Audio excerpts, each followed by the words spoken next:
एक दिन फाख्ता ने चींटी की जान बचाई, लेकिन कुछ दिन बाद चींटी ने ऐसा किया कि सब हैरान रह गए।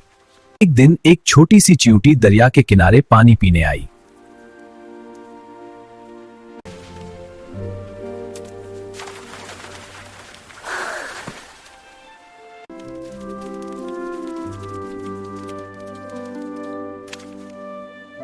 कुछ दिन बाद एक शिकारी आया और उसने फाख्ता पर निशाना लगाया।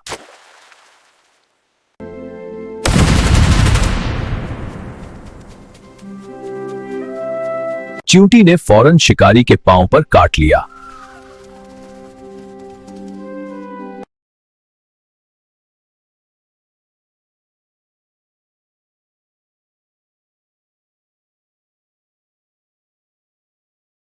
फाख्ता फौरन उड़ गई और इस तरह चींटी ने फाख्ता की नेकी का बदला चुका दिया।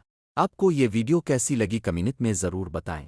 मज़ीद ऐसी सबक आमोज़ कहानियों के लिए सब्सक्राइब करें। शुक्रिया।